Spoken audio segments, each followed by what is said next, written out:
Well, good morning, good afternoon, good evening, wherever you may be across this beautiful blue-green globe of ours. Welcome to Real News Live. It is a Toxically Masculine Tuesday. I'm your mega host, Mike Bara, in Las Vegas, Nevada, joined, as I always am, by the usual crew, who I'll be introducing in a minute. It's great to be here with you guys. It was a nice, sunny, 65-degree day today. I am here tonight drinking a little Crown Royal Black out of my Seahawks decanter here, which is fucking cool. And I'm ready to roll on this one. I wanted to remind everybody, by the way, well, let's introduce everybody. First of all, the man to my immediate stage, left, right, whatever, the smartest man in the world, Dr. Brooks Agnew, somewhere in the Carolinas, still in the old studio. The new studio is not quite ready yet, right, Brooks? So we're getting there in the new house, right? Yep. The electric desk is built, but there's no chair behind it yet, so we'll get it. All right. So what are you drinking tonight? Perrier. All right.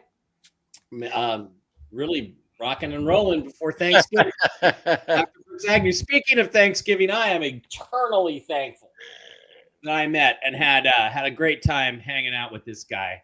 The question is, folks, you're all wondering, do I mean Blake or do I mean Steve? I'm talking about Steve Doran, the trail boss, the most awesome guy, somewhere in nowhere, Fuckville, Arkansas. Steve, how you doing tonight? Are your weapons locked and loaded? And what are you drinking? And are you looking forward to Thanksgiving? Looking forward to Thanksgiving. Got all my last-minute shopping done today. Drinking whiskey and water. And it's just going to be a relaxing 3 or 4 days. I don't plan on doing too much besides once the meal's done, I'm going to eat on it for 4 days. Yeah, and it's too bad you're not a football fan because it makes it even more relaxing, but you just sit around and do nothing. But we're going to talk about I'll be shooting skeet off the back porch. There you go. There are some interesting developments in the world of football that bring into question the larger issues of corruption. So by the way, just so you know, the other day I got invited over for a crab boil at my neighbor's house, and I actually watched like 15 minutes of college football. Wow. in Kentucky. Well, college, a lot of people think college is a little cleaner than the pro game, which we're going to discuss today. And of course, tonight introduced us the final member of the group, but not the final member by any stretch. The owner of the nicest, fanciest strip club in Nashville, Tennessee, where the Seattle Seahawks came in and curb stomped the Tennessee Titans last Sunday. TV's Blake Wally, owner and proprietor of the Lickety Split Strip Club in Nashville, Tennessee. How you doing, Blake? And what are you drinking tonight, buddy? Can you match my Seahawks decanter with your own Vikings decanter? Ooh, well, I can match the alcohol, but I do not have a cool decanter. I'm just going to be drinking at the Jim Beam. Only cost me $38. Sorry. Oh, that is pretty cool, though, man. I like that. But yes, I'm getting warmed up here in this, this gigantic complex for a strip club. I'm in the dance room getting warmed up. So, but everybody's welcome to come down after the show. Just mention it, and we waive the cover. There you go. Mention the show. You wave the cover at the Lickety Split. All right. A couple things just real quick. Wanted to thank everybody who does hit us with the occasional Rumble Rant and Super Chat. I'm just going to remind you, this show, we can't monetize this show. We can't monetize this show because solely of the introductory music that we play. It is considered to be copyrighted for some reason by YouTube, and they hit us with a copyright thing every time. They won't let us monetize it. So we exist solely on the largesse and the donations of you guys who watch it. So if you can Rumble Rant or Super Chat, $5, $10, whatever, we appreciate that very much. It keeps the show going, and that's a lot of BS. But it's weird because I know you put that together probably on Canva, right? Right, Blake. Right, that video for us. Blake created the video. Great song. And I'm not going to change it. I'm not going to change it. We can maybe I can fix it. So I use several programs for some of those videos, but that one is for Soundstripe, which I do have a license for, but I think it only goes for like one channel, so we'd have to sync it up or something. At any rate, maybe I can. Thank you for the super chats and Rumble rants. That will help us go. Okay, I want to start tonight before we get to the serious stuff. Well, this is serious, but I want to start with just want to tell people about my little buddy, Barkley. He is my brother's dog, Barkley. He's one of my best friends, best dog ever. And he's still with us, but he went blind this week very suddenly and very severely. His blood platelets are extremely low and his liver enzymes are very high. He's not himself. He's not feeling well. We've got him on medication. We've got him on mushrooms. I've got patches on him. I'm going to go full court press with this little guy, but the vet bills are really expensive and they're going to be about $5,000 just for the basic stuff, just to start with the x-rays and the things that have already been done. But so if you can, super chat, Rumble rant, whatever. Also my my Cash App and my PayPal are in the description, and I also have Zelle. If you want to help, I would appreciate it. And I have a list of people who have been helping me, and I thank you all. And I'm going to announce some of those names tomorrow. So it's Steve. I know how much you love your dogs, and it just really sucks that around this time of the year that you have shit like this happen. But it's life. He's 12 years old. Aussie Shepherds live typically 12 years. Some of them live to 15. That's the way it is. So you can do about it. Yeah, I'm sorry to hear. Yeah. Sucks. It sucks. Yeah. You can still see light and dark. I flipped the light on today in the kitchen and he noticed that. So that sucks. But just the way things are. Oh, and by the way, thank you, Deborah, for that. Thank you for that. Oh, yeah. I appreciate that. All right. Is there anything to talk about this week, guys? I'm trying to think if there's anything we could talk about.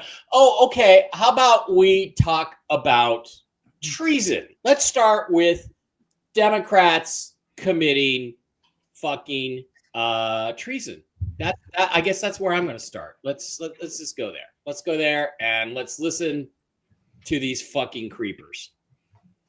Senator Mark Kelly, Representative Chris DeLuca, Congresswoman Maggie Goodlander, Senator Chrissy Houlihan, Congressman Jason Crow. I was a captain in the United States Navy, former CIA, former Navy, former paratrooper and Army Ranger, former intelligence officer, former Air Force. We want to speak directly to members of the military and the intelligence community who take risks each day to keep Americans safe.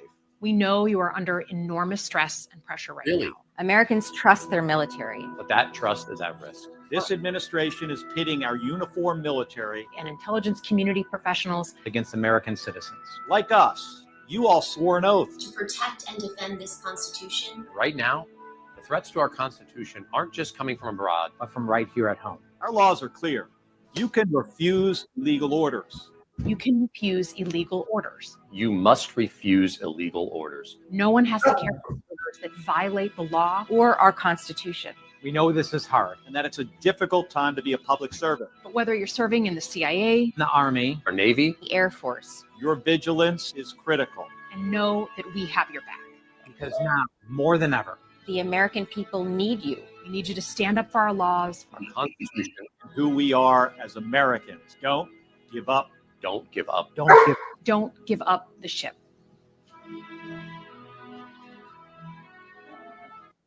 Senator Mark. Okay, so these idiots inadvertently put their foot in it about as big time as you possibly could, led by Senator Mark Kelly, who stole his Senate seat with voter fraud, who's a fucking creep, who dresses like Hitler for fun on Halloween, and who, look, let's face the fact. He looks like a fucking orc, okay? He's a fucking orc. He is the most disgusting member of the Senate as far as I'm concerned. And here's the thing that he forgot. He's in the military. He's still military. He's not on active duty, but he can be called up in the reserves and court-martialed for what he just did, which is basically calling for a rebellion against the duly elected, legally appointed president of the United States and his commander-in-chief. Now, a few other people have some things to say about this, and I want to go to. There's a clip from. Where's my other clip? There's another clip that I wanted to play. Dang it! It was Stephen Miller of the Trump administration, who has now. It was really interesting because Secretary of War Pete Hegseth came out and he said, "You guys are all going to be investigated," which is one thing. But let's see what Stephen Miller. Let's see what Stephen Miller had to say about this, because it's pretty interesting on the Jesse Waters show just today. With military justice for a seditious conspiracy against the United States of America. This is completely open and shut, straightforward. What is the motivation? Why would 6 members of Congress, selecting specifically for individuals with a CIA or military background, record a carefully written, carefully produced, slickly edited video messaging directly to members of our clandestine services and our armed forces, telling them to disobey orders from their superiors, telling them that they should individually determine whether an order is legal or illegal and defy it. Individuals who are exercising life and death power. The CIA engages in covert missions all over the world involving life and death decisions. The armed forces launches life-taking missions time and time again. They carry weapons. They control drones. They control missiles. They work on nuclear submarines. For what purpose would you ever deliver this message? As you said, it's to create a color revolution. It is the CIA playbook for trying to foment insurrection from within the military and within the CIA. Look, we saw after Charlie Kirk was assassinated, Jesse, members of the armed forces openly celebrating his murder. So think about that for a second. You have people in the armed forces, and it can be a tiny, tiny percentage, but who celebrated the assassination of Charlie Kirk, and then now they're getting a message from Kelly and from other members of Congress saying, defy your commanders. Rise up and defy your superiors. That kind of language will get people killed. It endangers our national security. It is dangerously radicalizing. And it has all of the evidence of willfulness and intent. And when they go on TV and they say, well, we can't name what order is illegal, that proves the point. It was never about the law. It was breaking down the chain of command. The Democrat Party is openly engaged every day in trying to tear down democracy, whether it be judges who are binding the president with unlawful orders, releasing violent criminals back onto the street, trying to cement and protect the illegal alien invasion of America, and now fomenting rebellion inside of the ranks of our armed forces and CIA. Yeah.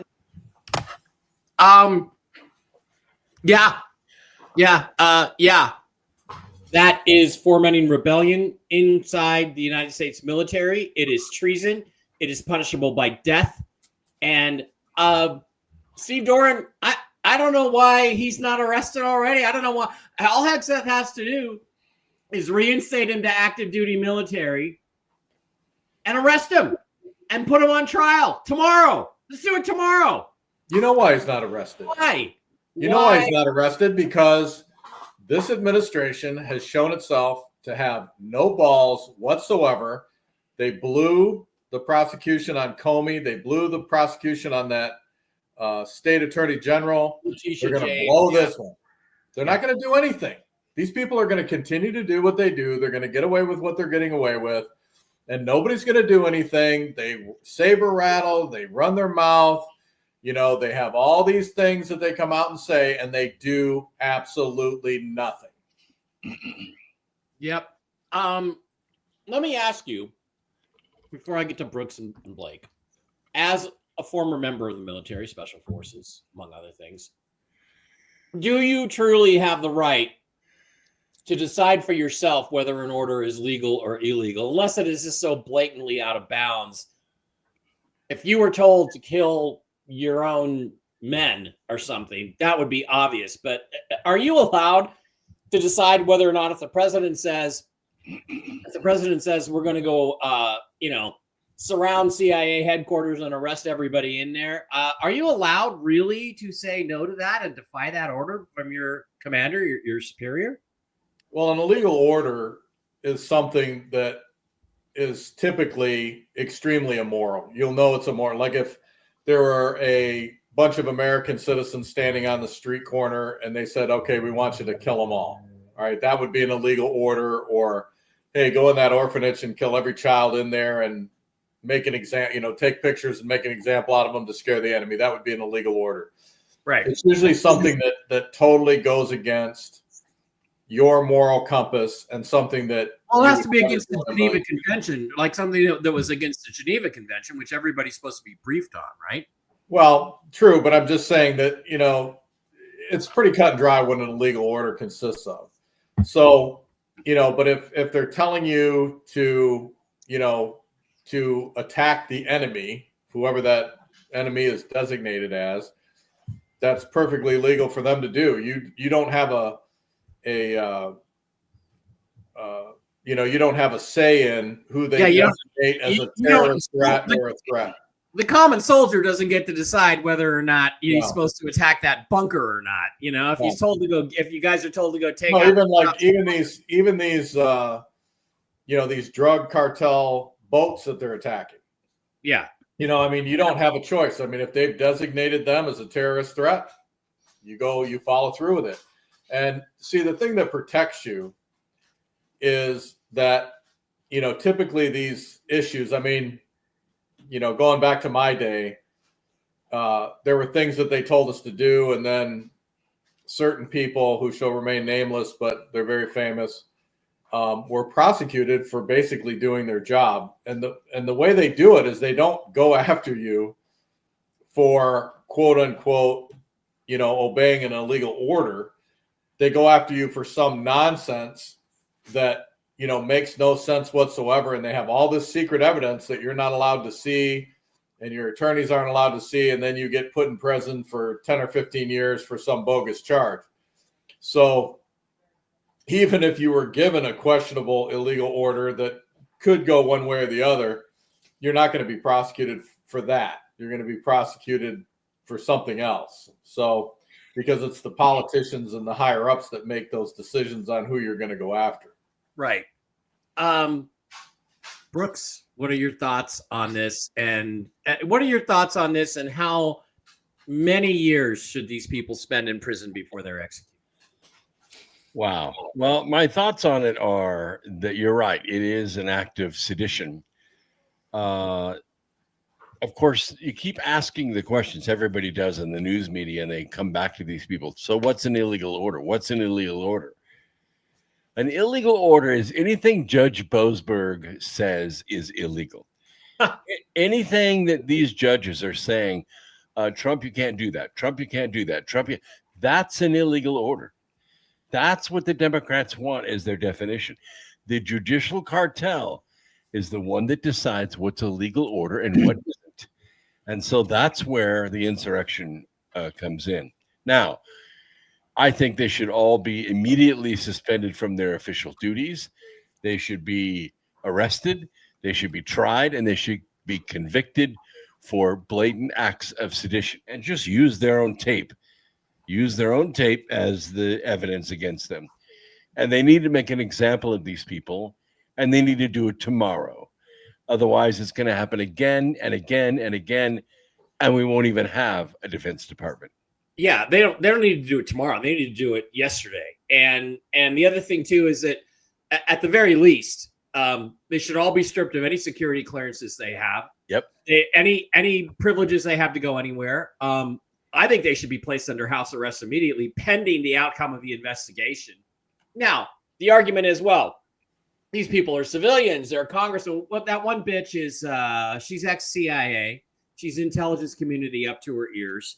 And this is a military matter. If you are a sitting congressperson and you are inciting rebellion within the U.S. military, I'm sorry, you just got yourself into the military court of law. Did you not, Brooks? Yeah, and she's part of the CIA, and she was a defense analyst. So this is exactly what she did to fight foreign countries. She started these color revolutions in foreign countries, and now she's trying to do it in the U.S. Yeah, and they should already immediately have been stripped of their security clearances. I don't know why that hasn't happened. And if this isn't a signal, Mr. President, it's time to go to war with these fuck faces, I don't know what is. Blake, do you have any different take on this, or what do you think about it? You're entitled to your own opinion, of course. No, I think I'm mostly in alignment with you guys. They are just undermining and sabotaging. It is a serious national security risk. And if this was any other, they're just walking around free like nothing happened. But I mean, if this was any other country in a situation, they would be all locked up. I'm not saying that that's what they have to do, but I think that's a good idea, is starting with, stripping their security clearances, putting them on house arrest, investigate them. They should all, testify publicly. We should know what they're doing here, because I want to know what the cause is. We were talking about violating the law, like they were given unlawful orders or told to violate the Constitution, but no, they're just actively just undermining the presidency. So. And they know what the penalty is. They know what the penalty is. So their defense against Trump is, he's trying to have us killed. Yeah. Well, they have Democrat senators and congressmen who are coming out and saying that if the military brings, goofball back in to, reinstates him as an officer and court-martials him, that they will be held to pay. They will be held accountable. Great, I'm fine with that. Let's do that. Let's call their fucking. We all say that, but what has this administration done? Nothing. Tell me, name one time they have stood up to these people. Name one time that this president has showed any balls and gone after any of these people. Name one time. You can't. He's a gelding. Because he hasn't and he won't. He's a gelding. He has no freaking balls. None. Yeah. Zero. Yep. I tend to agree with you. I used to like Stephen Miller, but now he's sounding more and more like Trey Gowdy. Bark, bark, bark, bark, bark, bark, bark, bark, bark, bark, bark, and no bite. Well, and the thing is, and again, there's some controversy this week that this Susie Wiles is really running things in the White House. And, Emerald Robinson, God bless her heart, she goes through all these things and talks about all these opportunities Trump has had to flush a lot of the swamp out, drain it out, and he doesn't do it. And is it just because he's not aware of it? Is he being isolated? And how dumb, Don, you're on fucking Truth Social all day. Why don't you go on Twitter and read some people's stuff and see what they're saying about your administration? But it's all I don't get it. Unless it's all a show and Trump's on their side and always has been. It's all a show. It's all propaganda. It's just like when we hear 23,000 children were rescued from the sex underground slave trafficking. Yeah. Name one. We don't hear any. Who are the suspects? Who's being prosecuted? Where were they rescued from? Where did they get them from? It's just they throw out a number. They say that they did this wonderful thing, and you don't hear anything else. You would think that would be front page news, that the president would be pounding the drum. We arrested this guy, this guy, this guy, this guy, this guy. This is where we found the kids. This is how we tracked them. You would be using that as, one of the high points of your presidency, but you hear it once, you don't hear anything ever again. So as far as I'm concerned, it's total bullshit, because there's no follow through with it. There's nobody identified. There's, and even if they are identified, they either get off or they do nothing, or they get promoted. Yeah, yeah. Right. Blake, any further thoughts on this before I get to the last question on this? I mean, that's a sobering thought. That's not fun. I mean, yeah, throwing out these random numbers, it sounds like it, but then there's nothing there. So we're just being sold a bill of goods. It's the illusion that things are happening, and it seemed like it started out strong the last, the first few months, and now we're waiting for the victory. I'm waiting to get. I'm kind of out of the game. I'm like a spectator watching my team play, and they've played so poorly that now I don't care. Somebody needs to make a big play to get me back in the game. Otherwise, I'm just exactly that. You nailed it. You nailed it. This is exactly like watching your team, who can play better. They can boat race these guys they're playing, and they just screw this up and screw that up, and they call the wrong play at the wrong time and give the ball to the wrong guy. And you're just saying, you know what? I'm not going to invest in this anymore until you guys make some plays. And Trump's not making any plays right now. He's not doing shit. And I mean, even the fact that he's letting all these Chinese in to go to our universities, he's basically letting in every Chinese spy.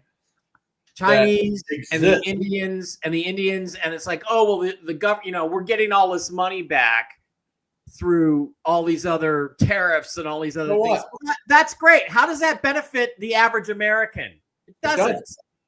So what good does that do? And what good does that do the people that elected you, my former co-star? I'm sorry, Mr. Co-star President. I did co-star with you once. And I'm going to point out, Mr. Trump, that I got FaceTime before you did on that show, just so you remember. And, he's not doing it. He's not getting the job done. And God, let's pray this is an act. Let's pray this is the art of war. And I'm going to pretend to be weak when I'm really strong. And then all of a sudden there's going to be a whiplash, because right now it's like, is it a rope-a-dope? Is he Muhammad Ali laying on the ropes, letting George Foreman pound away at his arms, going, that doesn't hurt? I don't know. No. Any thoughts? Anybody? No. All I hear is Stephen Miller. He's letting his chief of staff run everything, make all the decisions, and he's doing nothing. Yeah. Thank you, guys. Fire Pam Bondi, fire Cash, and fire Susie Wiles. I'm with you, Angie. Angie Lincoln Dasner, a longtime supporter and friend. And there was a rumor floating around that Pam Bondi is going to be replaced by Sidney Powell in my fucking dreams. Yeah.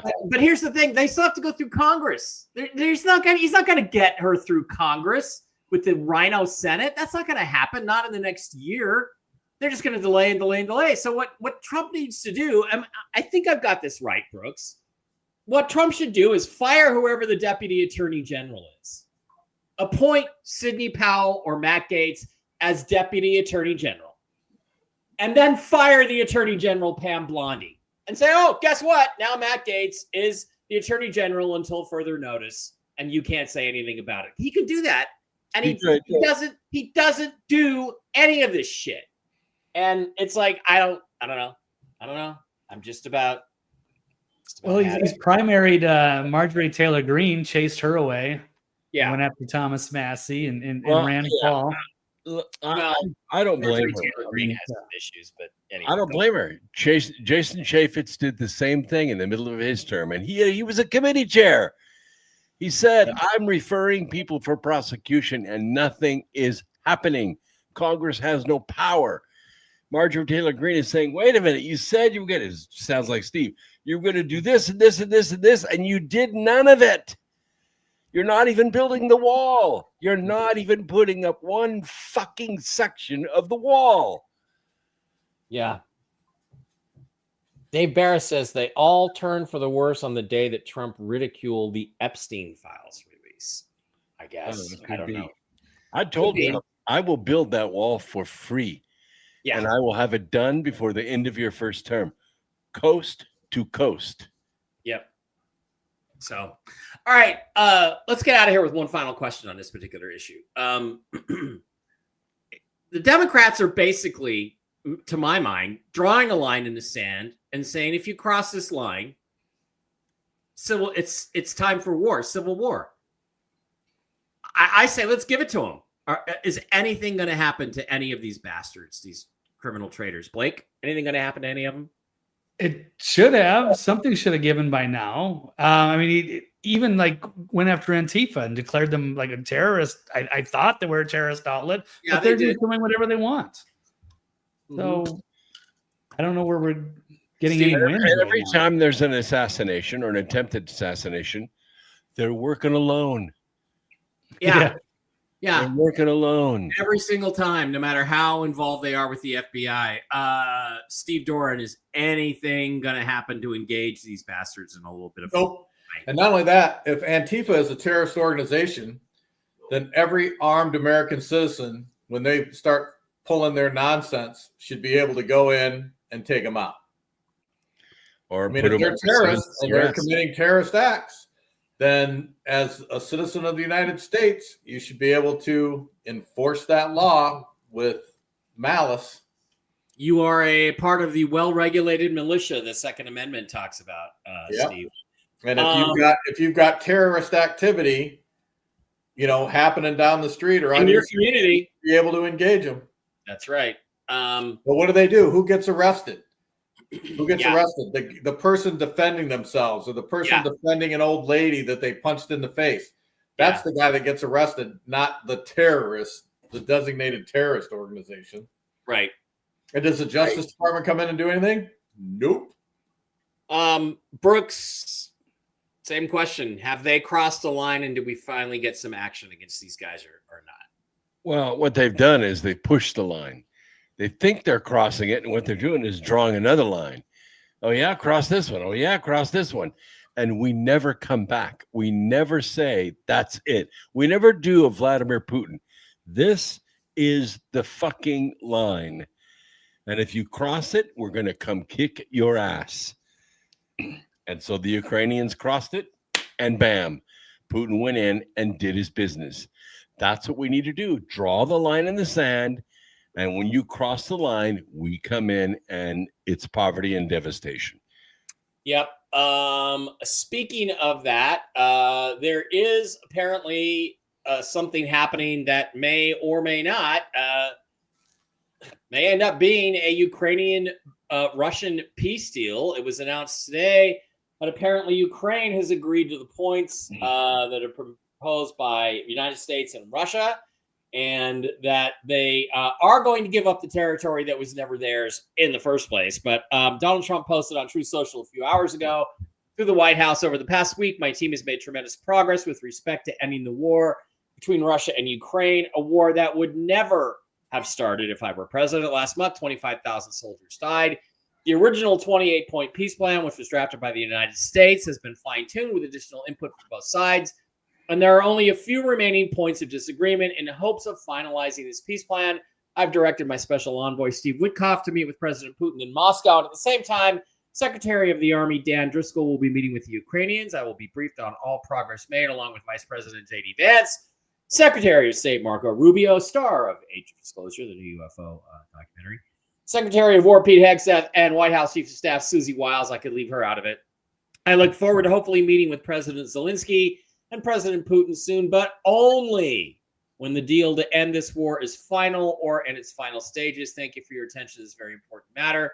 Let's all hope peace can be accomplished as soon as possible. That was it today from the president. I wasn't quite ready to go there, but you brought it up, Brooks. Wait a minute. Just let me put the scenario together. And I can't wait to hear what you say. But it looks to me like this was all being done behind the scenes and was just about done.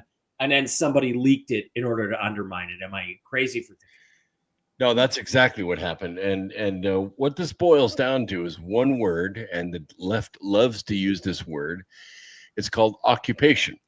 That these areas are Ukrainian and they're actually being occupied by the Russians. But that's not what happened at all.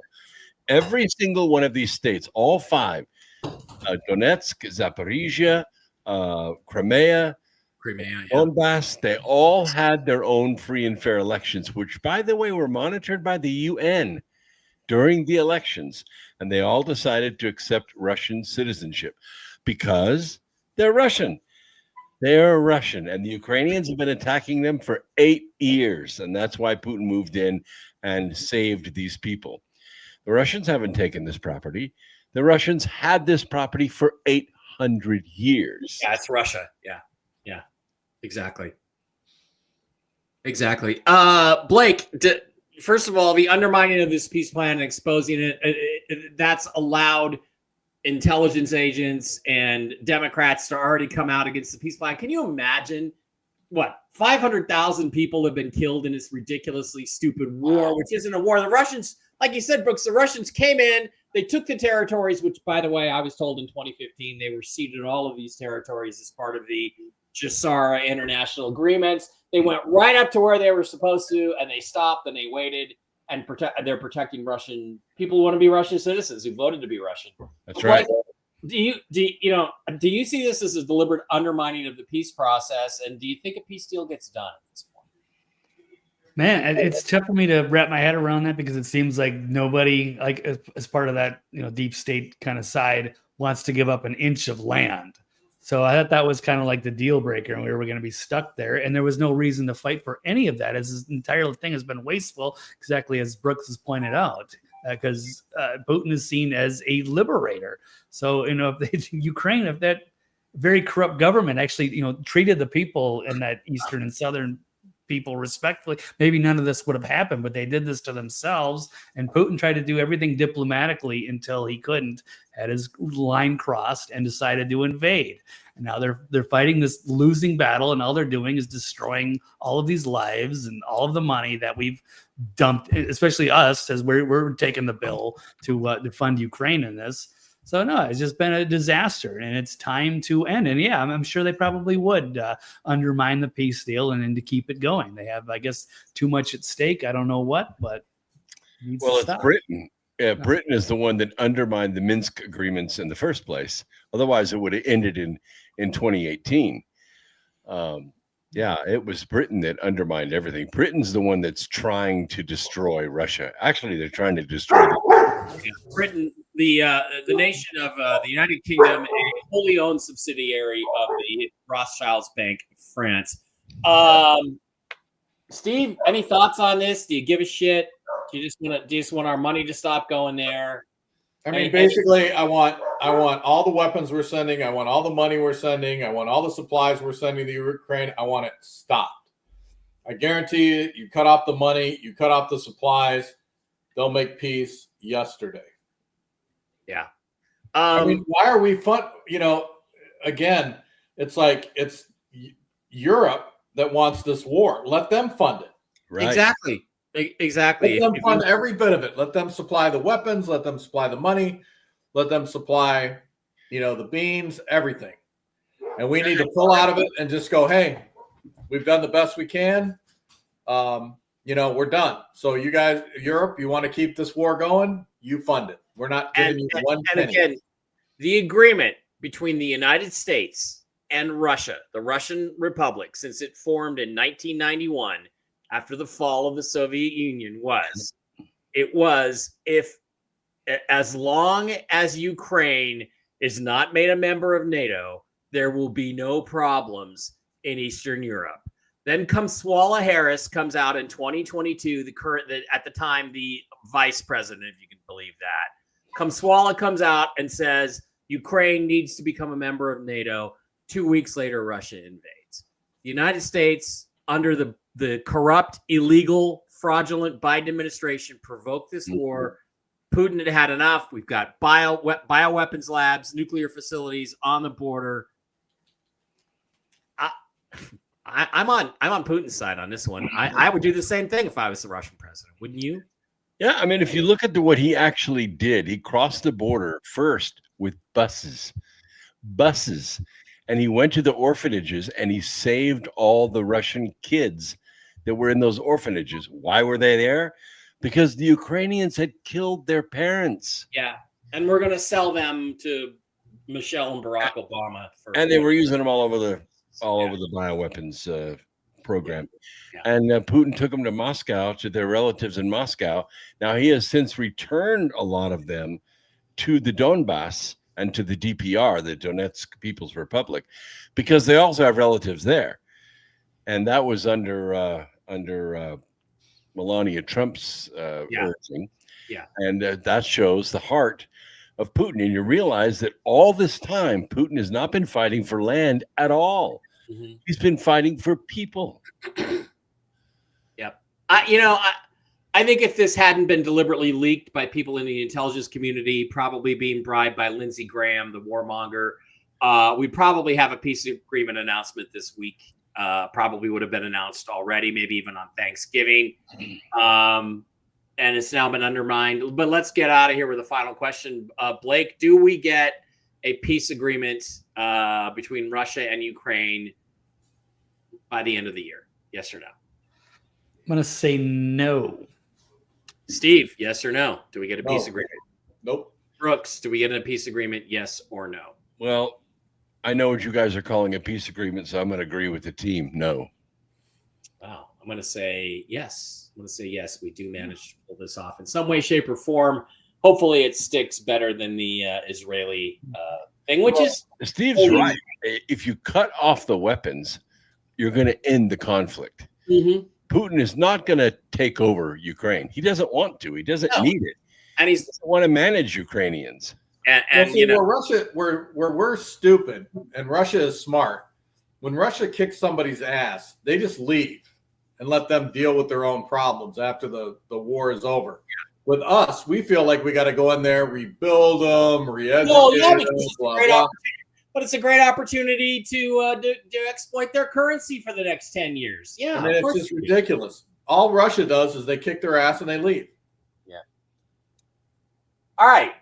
Moving on to another issue. I was today years old when I found out that Candace Owens is not crazy. And this was amazing. Put out by Project Veritas, which has lost a lot of credibility. Steve, I'm sorry you've got a turkey over your face. Here, you want me to move you? You're sorry, what? You have a turkey over your face. Mike does, but you're better. Emails came out today showing that 5 years ago, Project Veritas dropped text messages between Mary Barr Daley, the daughter of traitor Bill Barr, the attorney general under Trump in the first Trump administration, one of the attorney generals, was targeting Candace Owens 5 years ago. Government agencies, government players were targeting her. And also the methods they used were unbelievable. Here's one of the text messages from this Mary Barr Daley, daughter of traitorous fat pig, disgusting former Attorney General William Barr. Hi, I need you to start working on the blank, blank, blank and Candace Owens case. That's a redacted name. Armstrong will give you the commands, but we need to focus on black and white first, black and somebody else. These are two names. Work with Armstrong on this. I'm not sure who Armstrong is, but get this. This is her suggestion. This is who they are. Everything we're telling you about these people is correct. Send some underage girl to secure him. He's an easy target. In other words, she's saying, send an underage honeypot to blackmail this other guy they wanted to target in 2021. Wow. The harder one is Candace because she's very resistant. Gather the group to come up with a good strategy, but don't waste time for this other person. It would be good to have something we could use to put him in jail. Have you been working on the issue with Candace Owens? This is another text message. We need to blackmail her faster. Klasick, that's Kimberly Klasick, who ran for Congress in Baltimore and was defeated in a flame war with Candace Owens, has been very affected. She's obviously somebody that the insiders wanted. She was a plant from the beginning. Wow. We thought she was MAGA. Tell Armstrong to send the photographer to follow her and also follow her husband, Candace Owens and her husband.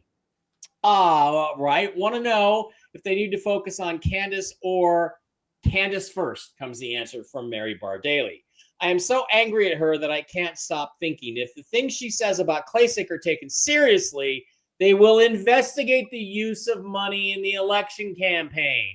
We have to bring out material to destroy her reputation, meaning Candace Owens, before she gets to us. This is the equivalent of what is called the Byrne memo in the Kennedy assassination case, where members of Majestic 12 talk about the need to get rid of President John F. Kennedy. This is absolutely guilty, 100% guilty of this. And it shows you the honeypotting, the Epstein stuff, the deep state plotting against people, and fake MAGA representatives and politicians being bought and sold like commodities. Blake, what do you think about this? I know you kind of probably like Candace better than I did, but she ain't nuts, is she? She has some really spicy takes, and she'll go there into what other people will shy away from very easily. So I appreciate her feistiness and her tenacity. And yeah, it's wild to see. Like it's like 3 generations of the Barr family corruption. So I think the father was the one that gave Jeffrey Epstein his first real job. Yep. This is so bizarre. But yeah, this is like the thing that, conspiracy theorists talked about for years. Like, oh, they're all watching us. Through this Patriot Act. And yeah, it's the deep state, plotting against patriots and truth tellers. So she's a threat. I guess even Candace was warned about from the White House directly about she was undermining supposedly Ukraine and Russia peace talks because she was talking about Macron and Brigitte. Might not be who she thinks she is. So and perhaps she's even going now into like Macron, perhaps even ordering a high level assassination. I mean, the rabbit hole goes. This is wild. Put out a $1.5 million hit on Candace. You know what? I just realized I know somebody I can ask about that. I know a John Wick that I can ask about that. I'm going to ask. Steve Brooks, but Brooks, this is not unbelievable. It's unbelievable to me that they caught this. It's not unbelievable to me that this happens. Everything everybody's talked about in the corruption of the deep state and the political media people, the buying and selling of influencers and things like that, and how Epstein works, it's all true. And you got proof of it right there. And why isn't this bitch in jail also, along with her fat dad? Maybe you and dad can share a cell together. What do you think? Yeah, I'm not sure. And I heard a pretty credible podcast the other day. They claimed that Epstein is still alive, that he's actually being sheltered by the Israelis, and he's been an Israeli agent all along, and he's still alive. And it sounded pretty credible to me. I mean, I really didn't see his body from when he was killed, and there was no like funeral or autopsy or any of that stuff. It's this just stinks to high heaven. And when you see the piles of communication that they managed to not destroy, like between Page and Strzok and these burn bags and all that. Oh, we put that in a burn bag. That was burned years ago. No, it wasn't. The burn bag got stuffed away. Somebody used it as insurance. And you see the skullduggery in the whole intelligence community. And the people are sick of it. We, the people, are sick of it. Yep, absolutely. Steve, Candace turns out to not be crazy. Is it possible she's not crazy about Macron putting on a $1.5 million hit on her because she exposed that his wife is a man? Wow. Is there no end to these people's corruption and perversion? Well, I mean, I think I'm going to disagree to a point. I mean, I think she's half crazy. Some of the stuff she comes out with is just absolutely ludicrous. But, I mean, you're looking at the guy who the government went after, and it was only by the grace of God that I survived it. If you're telling the truth, if you're a real patriot, if you're trying to defend this country, they're going to get you one way or the other. Now, they bankrupted me. They made me homeless for 2 years. but they didn't destroy me completely. And like I said, by the grace of God, I was able to recover a good deal of what I lost. But, even some of my health concerns, like I said, I wonder if that isn't the result of, some skullduggery on their part, hoping that it would take me out. So, it's been around, people who say, the Republicans, the Democrats, they're all the same. They're all in the same barrel of monkeys. There's no one you can trust in DC. They're all bought and paid for. It's just the degree that they're bought and paid for, but you absolutely cannot trust any politician, period, but Washington especially. And if you think that the Republicans are going to save you, you've got another thing coming. You're just as ignorant as the Democrats. Yeah, that's right. Are we at the point now where Washington, D.C. just needs to be completely bulldozed, everybody arrested and thrown in, basically wall off New York, make it escape from New York, get rid of it, and just start over with a new election? My thought has always been, and the judges, we need term limits, and we definitely need to replace every single person that is in Washington, D.C., every one of them. They're bought and paid for. Like I said, people go to D.C., they talk a good line to get elected. The second they get there, they change their tune. You try to talk to them on a intelligent level. Well, hey, how come you didn't, on the Build Back Better bill, how come, as a Republican, you didn't come out and say that everybody, if that passed, everybody was going to get $250 million for their personal security? How come it was never mentioned by anybody? Yeah. Because you knew it was going to pass. You had your Rhino Republicans in place to pass it because you wanted that $250 million. And that's just the way they play the game. And, they should outlaw. But them being able to accept any money from any organization. They should get their paycheck, and that's it.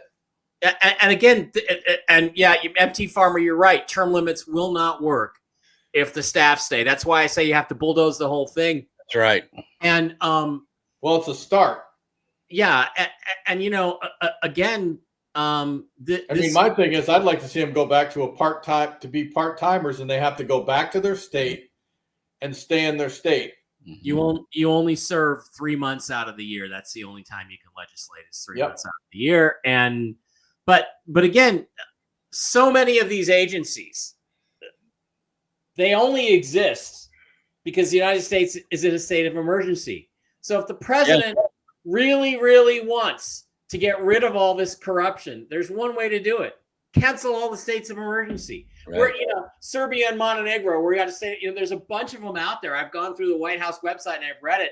Everything in the New Deal is illegal. It's extra constitutional. Every agency, the FBI, CIA, MJ-12, you name it. NSA. All the president has to do is say, we are no longer in a state of emergency. Cancel, cancel, cancel, cancel, cancel. All of you guys cease to exist. Congress is dismissed. Bye-bye. And then bulldoze the whole fucking town. Can you think of anything else, anybody, that we can do beyond that? If Trump couldn't do it, and if Elon couldn't do it, and Elon got in there and actually tried to make big changes, and they refused, I guess, to codify the Doge. Right. So that's another thing. It's like we weren't able to do anything. So you guys are right. So the term limits, or you're getting rid of the lobbyists, or the money out of the politics, and get rid of those incentives. If we don't get rid of that, nothing's going to change. So you might as well NGOs. There was a fake news story that came out yesterday from Reuters saying that Doge had been disbanded. That is a lie. Doge has not been disbanded. It has now been absorbed into other agencies. It still exists. It still continues to operate. So that is completely not true. And Elon Musk says, posted today, all Reuters does is lie. And so they are still working. They just canceled $355 million worth of contracts yesterday. But Blake, you make a salient point. Where are the prosecutions? It's like Steve said, where are the prosecutions? there are people. I who would like have- to, they you haven't know, even identified anybody. They haven't even come Oh, no, forward. they and said, know. "This guy They did know. this guy did that." They know who had those 500 credit cards at this and that agency and was using them for personal. They know. They just haven't prosecuted anybody. Right. And the question becomes, when are we going to do that? Why are we not doing that? Why are they not identifying them? Yeah, telling people who they are. Because you know why? Because they're all Democrats. And then they cut some shit deal. Well, we won't expose that this is all Democrat corruption if you give us a vote on this. That's what's happening. And so the whole thing just needs to be razzed to the ground. You know what? The British had the right idea. Let's march in there and burn the whole city to the ground and move everybody out and be done with it. I don't know. Well, I don't even think they're able to cut those deals that you're going to vote this way or vote that way, because the Democrats are still awfully bold going after Trump and the administration and the things that are happening, and they are showing no fear whatsoever. So I don't think they're holding anything over anyone's head. Yep. Look at the $1 billion that was laundered through the Somalis. Yeah. All right, a couple more issues. It is Thanksgiving week. President Trump today pardoned a couple of turkeys at the White House. Let's watch and listen. I just want to tell you this very important. You are hereby unconditionally pardoned. Look out for that. That's a real turkey sound right there, too. That gobble was on cue. Donald Trump reminding us once again why he was elected last year and why he is, without question, the most unique individual to ever occupy the Oval Office. We always say this. All right, so the main issue here is that Trump pardoned the turkeys. 2 hours later, a federal judge appointed by Obama overturned the pardons of the turkeys. They've been slaughtered. Yep. All right. Chuck and Nancy. Chuck and Nancy. Yeah, I should have called him Chuck and Nancy. All right. I want to get to another issue, which seems to be a sidelight, but it seems to me that that there's starting to there are some cracks starting to form in American sports. We recently had the revelation of game fixing and point fixing, point shaving in NBA basketball. And then some really bizarre things happened this weekend in the NFL. Let's watch a couple little videos. And I want to talk about this in the context of a much larger corruption. The situation is that the Cleveland Browns are completely butt dominating the Las Vegas Raiders, coached by Pete Carroll and quarterbacked by Geno Smith. The score is 24-10. There are 59 seconds left to play in the game, and the Browns are at the 29-yard line. Now, if you don't understand football, a field goal from 29 yards is an extremely easy thing to do. Yes. However, if they had kicked a field goal, that would have made the score 27-10, and the over-under bet out of Las Vegas in this game was 34 points. That means you're betting that the two teams combined are going to score either more than 34 points or less than 34 points. If they kick the field goal, everybody who bets the over wins. If they don't kick the field goal, everybody who bets the over loses. Oh, wow. Let's watch what happened on fourth down in the fourth quarter with 1 minute to play on the 29-yard line with an easily makeable field. I can't believe this! I can't believe it! If you don't think this stuff is rigged, I don't know what to tell you anymore, man. I really don't. The Browns are punting from the 29! They're punting from the 29! You know what the over is?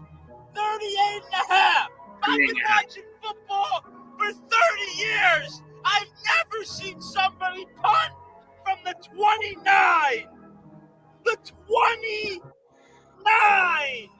The 20-fucking-9. Stefanski, I'm fucking on to you. I'm on to you. I will have you investigated by the FBI after this. because nobody in NFL history has ever punted from the 29, man. Are you kidding me? He's absolutely right about that. That, as far as I know, nothing like that has ever happened in NFL history. For those of you who aren't football fans, when you punt, you're giving the ball back to the other team. You have 4 chances to make 10 yards. If you don't, your choices on 4th down are to go for it or to give the ball to the other team, but you can kick it a long ways away, so they have to go the whole length of the field to score on you. It's a defensive choice that you make. But there's absolutely no reason to do that. It's never been done in the history of the NFL, but in this case, where it would have affected betting outcomes in Las Vegas, it was done, and I'm not quite done quite yet, Brooks, because then other things happened, and the Giants game, the New York Giants, Donald Trump posted, why is this get a situation? It was a close game. They needed a field goal and a touchdown. Why did the New York football Giants not kick that field goal? Who would have done such a thing? It was crazy. I got to watch the end of the game, and I thought when they went for the touchdown instead of the 3, that's weird. Now, the Giants needed 2 scores to win the game. There were several minutes left in the game. You needed a touchdown and a field goal, or you need more than that, and they kicked the field goal. So even the president is saying, what is going on in these football games? And Blake, I'm beginning to think that maybe the corruption in sports is getting ready to be exposed. Am I too optimistic? Well, that's huge. Those are 2 things I did not see. I kind of tuned out because the afternoon slate wasn't that great. I did have money on the Browns, and I won, but I did not see the end of the game. And yeah, nobody ever kicks from the 29 or does a punt.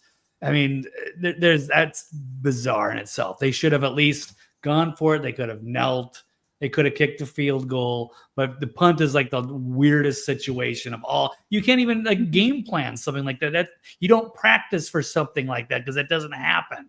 So that is suspicious. And for Donald Trump to actually make a note of it, yeah, it looks like there is something coming down.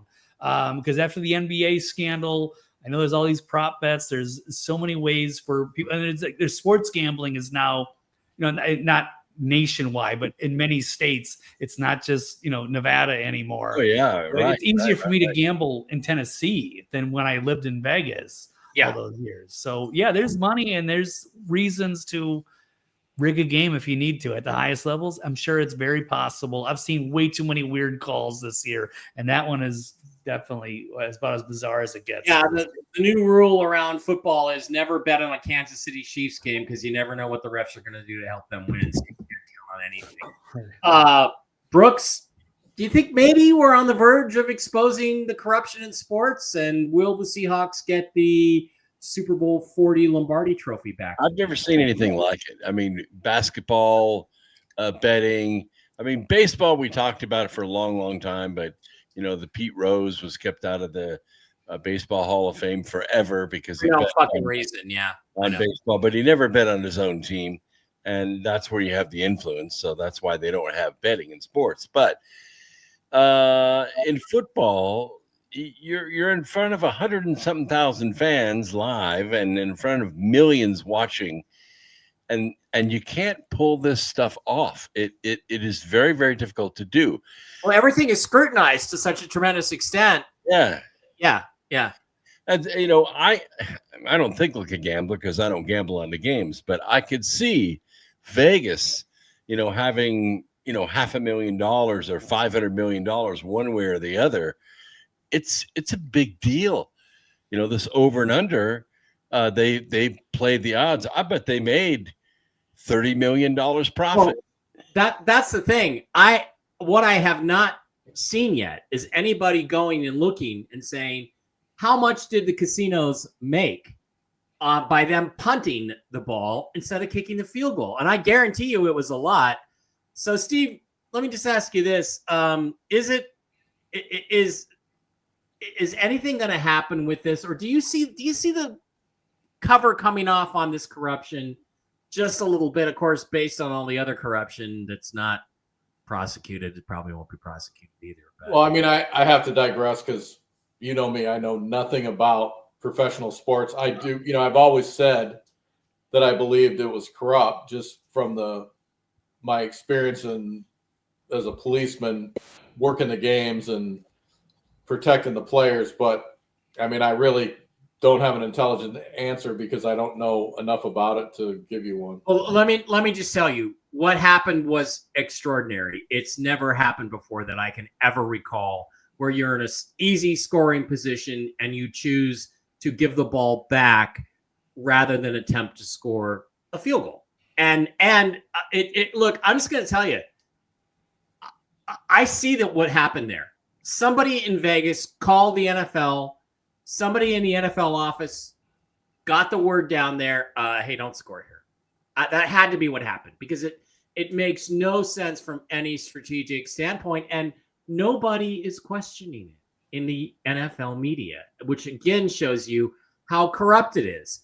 If somebody in NFL media was saying, this is a little suspect, maybe there's some betting going on here. Who does Kevin Stefanski, the coach of the Browns, who are his friends? Does he know anybody that lives in Nevada? Does he have friends that work for casino? Something there. There's something there. And I mean, if it's that egregious, then someone definitely needs to investigate it. I know they have commissions that are supposed to do that kind of thing. And if it's something that's never been done in the history of football, and they set themselves up to lose, then obviously an investigation needs to take place, and not the FBI. They still won. They won the game. They were ahead, but they didn't win. The over-under bet, which is a very popular bet in Vegas, over-under numbers, right. Very popular. Prop bet, they call it. So had they gone the other way, Vegas would have lost more money. Is that what you're saying? That's the suspicion. Sure. We don't have proof of that yet. I would like to see somebody that could find that out. They have to do. You probably won't find out until the end of the year when they have to do tax filings. But there are people who claim that the NFL, when Roger Goodell took over, changed their legal description of their business to be sports entertainment rather than a competitive sport, which allows them to manufacture outcomes. Now, that I don't know if that's true, but if it is, people need to go to jail for a long time. I've heard that. I know I don't recall it offhand, but somebody wrote a book about that years ago, and they pointed that out, like on the ticket, like it's for entertainment, or there's some disclaimer on there where you're not getting a clean game necessarily. Well, so what happens if there's a team that takes advantage of this and tries to win it all? Yeah. They just play hard and they get the points. Like the Astros cheating. Yeah. Well, yeah, nobody makes them bet, but there needs to be a fair outcome.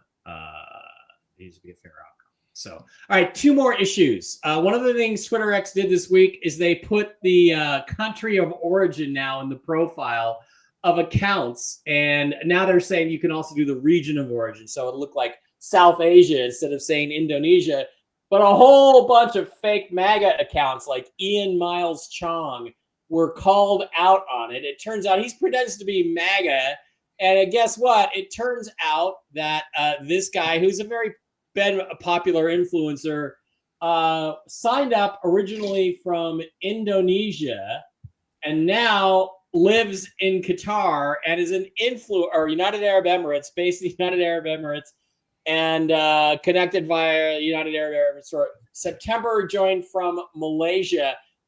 This guy is a Muslim from Malaysia who has been he's been pretending and developed a large following, pretending to be a conservative MAGA influencer, trying to influence American politics.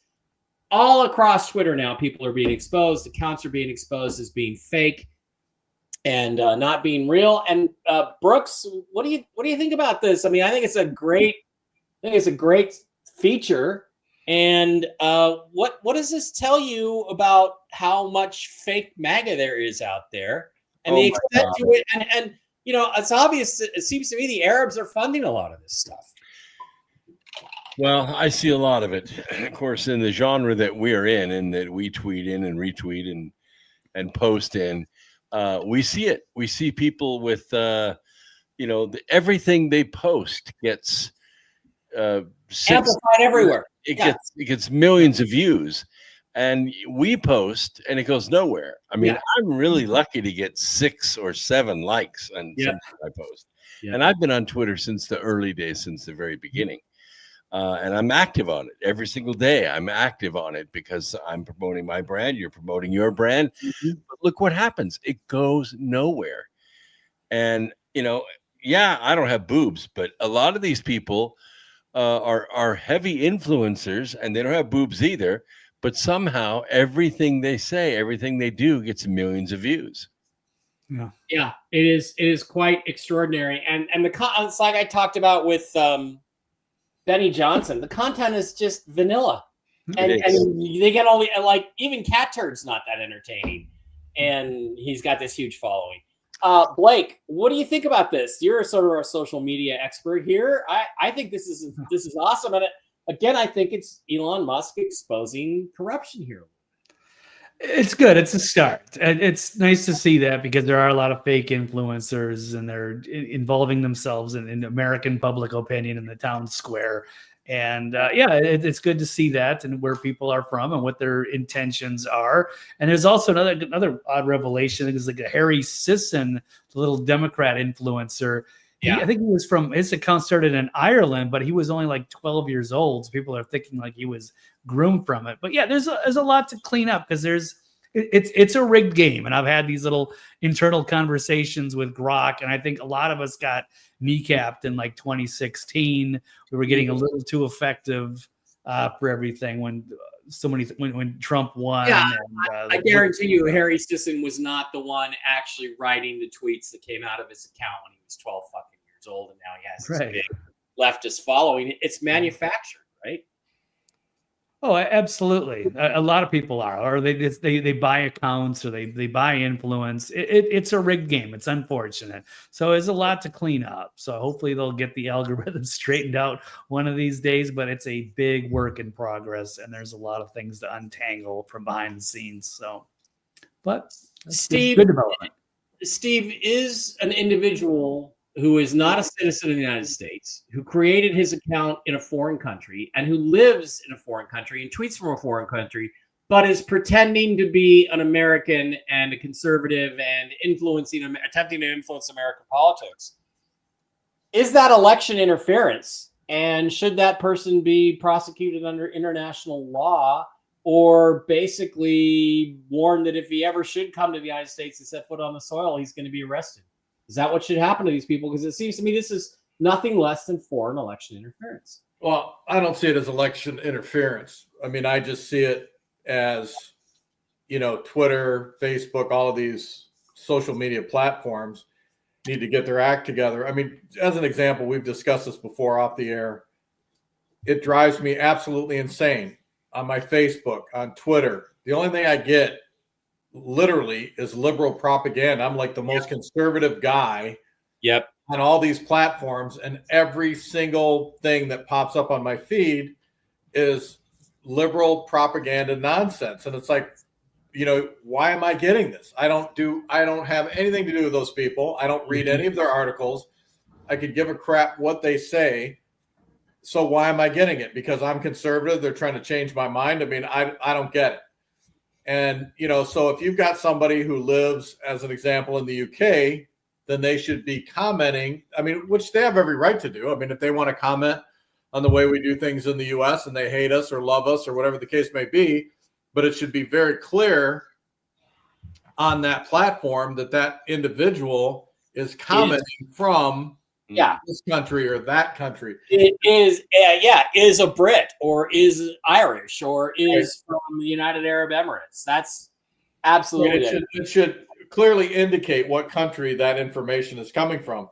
And if they're using oil money or whatever the case may be, I mean, let's face reality. We know that you can buy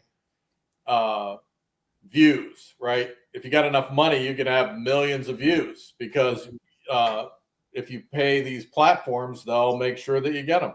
Yeah. I would like just the people that follow me to see what I tweet. Oh. That's it. That's all I want. I want all of my 6,100 followers. When I tweet something, I want everybody to see it in their time. That's right. That's right. That's all I care about. That's the only algorithm that should exist. In fact, I think that there probably should be laws governing social media about algorithms. I think they should all be illegal, except for that one, which is that if you follow somebody, you see their information on your wall.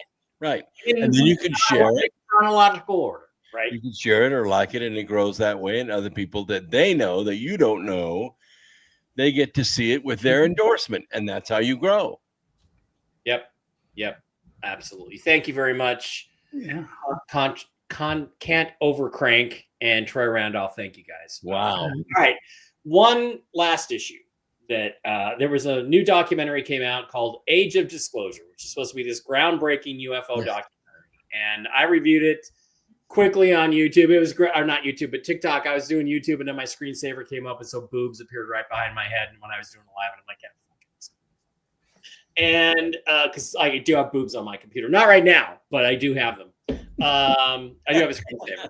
And then I did a more extensive review, which I posted on Mike Bear 333 on YouTube and on Rumble on Real Live with Mike 10. And unfortunately, there's nothing new in it. It's very dull. Let's watch the trailer, and then I want to give you kind of what I'm thinking, and maybe hear from the guys that don't do aliens 24/7 like I do. Let's go ahead and just watch the quickie 36-second quickie trailer.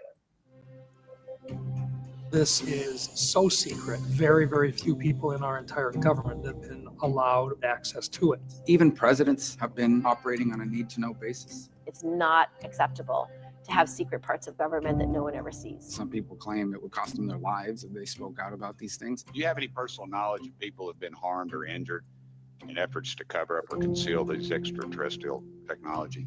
Yes. Personally. Ooh. I don't know about Griff. Now there's a lot more to this. Let me just start real quick. This is the so-called Calvine UFO photo from Scotland.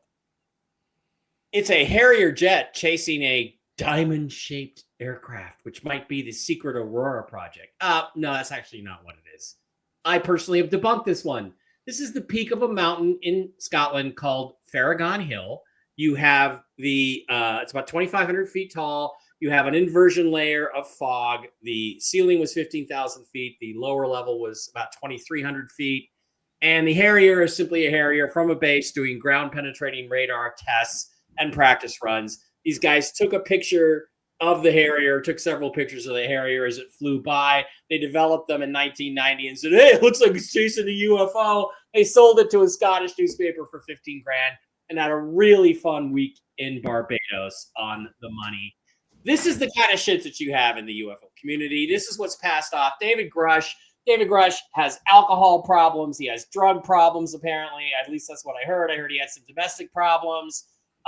He's supposed to be credible. And then, the list goes on and on. Lou Elizondo, who's been debunked about 17 different ways. And you have a few credible people like Marco Rubio and Tim Burchett who stuck their necks out for this thing. And unfortunately, it's kind of boring. It just doesn't do anything or go anywhere. So the question remains that I'd like to throw to you, Brooks and Blake and Steve. Let's start with you, Steve, because you care the least. What's going on here? The thing is, if you watch this video, which is 2.5 hours long, and they wanted $25 for it, I had to pay for it because I had to watch it because I had to review it because I'm in the UFO community. But it's just not very good. There's nothing new. There's a few credible people in it, but they also have guys like Clapper and Brennan are in there who are two traitors to this country who should be not just simply spending the rest of their life in prison. It should go beyond that. They're in there, and the whole thing is, this is a threat. This is a national security threat. So it seems to me they're trying to amp up the aliens are here to conquer us shit. And Steve, you got any comments on the cultural significance of that? Well, I mean, as you know, you and I disagree, but I don't believe in extraterrestrials. I don't believe that they're little green men from other planets. I do believe that there are beings here on this earth that try to play themselves off as extraterrestrials. And like I said, I can always tell a phony when they talk about extraterrestrials being friendly, wanting to make contact with us, have group hugs, all that kind of stuff. Every verified contact with extraterrestrials, which I believe are interterrestrials, have always been, everyone that's confirmed has always been terrifying. And there's no evidence that I've ever seen that these people or these things come from another planet. Anything weird ever happened when you were in New Mexico at Los Alamos? Ever have any weird stuff? No, I mean, like I said, I had the highest clearance you could possibly get, and there was no evidence that I personally saw that extraterrestrials existed. Now, I did see evidence that things exist on this planet that try to play themselves off as extraterrestrials, but there's nothing that you can say, that will convince me that these things are coming from another planet. I'd like to serve you some scotch and have you tell me that story sometime. Blake, any thoughts on this new documentary? Have you seen it? Remember, if somebody tells you it's a pleasant experience, they're lying out their ass. Yeah, that's kind of been my experience too. And ass is definitely part of it. Blake, any thoughts on this at all? Were you even aware of it? It's okay if you say no. Yeah, I had heard of it, but again, it's disappointing because we keep waiting for the disclosure and they just keep giving us more BS. So yeah, I guess it's just more of the same stuff again as usual.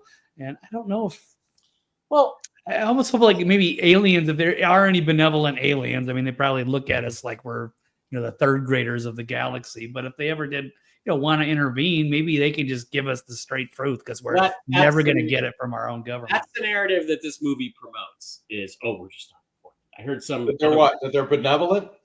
Well, no, that we care about them, but they don't care about us. Well, if you don't care about us, why are you on our planet? Why are you interfering in our lives? Why are you abducting us? Why are you taking our genetics? I believe the agenda here is to minimize the significance of man as God's creation, God's unique, special creation, by promoting the alien as the superior, as the better guy. Oh, we live in peace. They have wars all the time. You can even see them if you look through certain telescopes.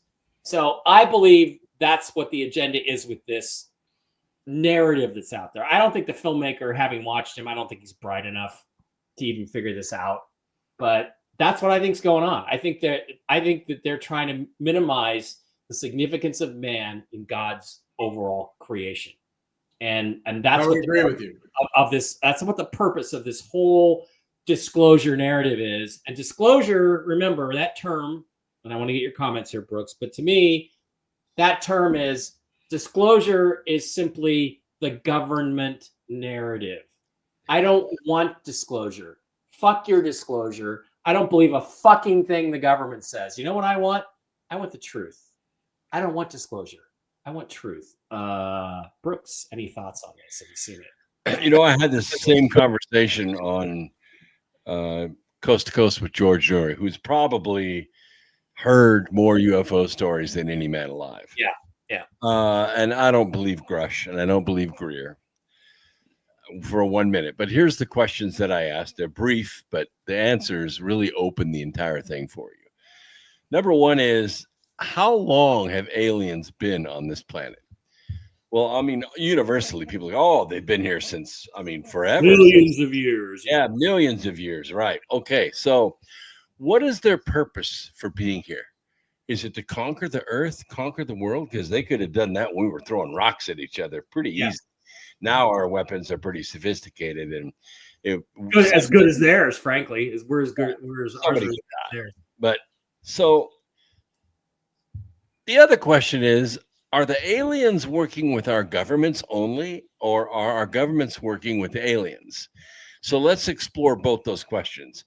If the aliens are working with our governments, what are our governments trading to them for access to the advanced technology? Well, everybody answers the same thing. Well, they're trading us. They're trading the common people, right? The only commodity we have. Yeah. Right. So let's ask the last question. What if our governments are working with the aliens, or the aliens are working with our governments? Then doesn't that mean that the aliens are superior to our governments, and whatever the world condition we have right now, the aliens are responsible for it? And all you have to do is go back and look at the Native Americans. When Columbus got here, he discovered Native Americans on this continent. What were they doing? What were the Native Americans doing? They were riding across the tundra and killing each other, wiping each other out. They had been for thousands of years. Why? Not enough buffalo, not enough steelhead trout, not enough berries, not enough maize, corn. Why were they doing it? Because their gods told them to. Mm-hmm. And now you see why Steve is correct. All the aliens that were here, or the ultra terrestrials left over from some ancient civilization on this, whatever they are, yeah, and all they're doing is messing with us, and taking away our divinity. That's what it's all about. Our free will, which is the thing that separates us from them. It's time for them to go.